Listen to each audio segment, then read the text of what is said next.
Ibi aba baturage barabivuga nyuma yuko inkongi y'umuriro yibasiye inyubako ifite imiryango ine icururizwamo ibicuruzwa bitandukanye. Aho iduka rimwe ricuruza kandi rikanaranguza ibicuruzwa bitandukanye ryahiye ryose ntihagira igicuruzwa gisigara, ndetse n'umuryango wose urashya. Aba ni bamwe mu bacunga umutekano bari bahari. Rero ngiye kubona ngo nahaga kotse ariko bwa mbere naje kumva ibintu biturika n'imbere ndani, noneho muze kubibona ubwo hari undi muhungu twari turi kumwe n'undi yari hano ruguru kuri iriya nzu, nuko tubona akotse katagiye kuza ari gake gake, ubwo nibwo nahamagaye umusekirite wari uri hehe araza twatarika bwa tukabona ibintu nta kibazo bifite. Noneho ubwo zari 5:45 muri iyo minota 5 zituramo saa 6 umuriro twari dutangiye kubonamo n'imbere, izindi umuriro bimaze kugaragara ko ari umuriro wanatangiye igikorwa cyawo cyo gutwika cyose nyine byaka cyane byakabye byagendeye mu makumbo niko gukongeza n'ibindi. Mutarutinya Elisa nyiri iri duka ryahiye ryose avuga ko imvano yo gushya ku iduka rye bifitanye isano n'amashanyarazi kuko atari ubwa mbere byari bibaye, ndetse agasaba leta kugira icyo yamufasha kugira ngo yongereye gusubira mu bucuruzi bwe.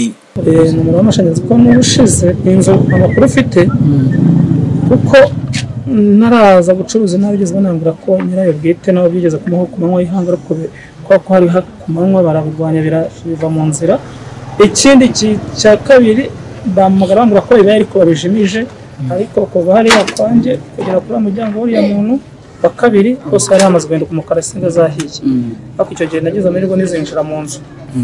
Ubwo jewe wenda akora ko iyi nzu shingiye ku zindi mbona iyi nzu singa zayo kuko ni za mbere y'intambara ziba hasi ntabwo z'imbere ya parafo ziba hasi ya parafo, nuko bikota ziba ku bikota ntabwo zibamo imbere.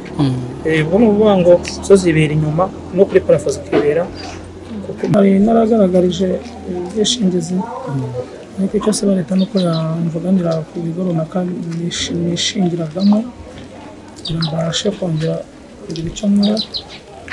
Nubwo yahombejwe n'inkongi y'umuriro, Mutarutinya Elisa ndetse n'abakorera muri santire ya Karembo baravuga ko abacuruzi bo muri santire y'Karembo bakwiriye kuyoboka uburyo bwose bugamije kurinda inkongi y'umuriro.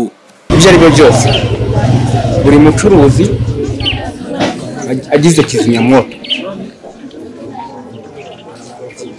yajya agenda akayisigira nk'iki, wenda urugero sinishyize wenda muri cyo kuko wenda ibya kizimyamoto simbizi, ariko wenda hajyaho uruhare rw'iki rwo kuduhugura uburyo tuzikoresha. Njyewe naburira umuntu wese ufite station nk'iya mbere y'intambara ko yakihutira guhindura isinga, ko isinga ndumva ari n'umuntu mwageze uza hano arambwira umutekinisiye tariki izi singa z'inzu n'iyi myenda turabona ziri inyuma y'iyo parafo, tubasaba ko bazisenya bakayishyiramo imbere, ati isinga za mbere y'intambara zizabahombye. Nakangurira buri mucuruzi mugenzi wanjye uri mu kazi ko yagumye gushaka kizimyamwoto akayishyira ku muryango we, kuko ndamya ko byari bitangiye bituragurika, hari iyo bayigira wenda bakamena n'ibirahure bagapurizamo wenda hari icyo byari gutanga.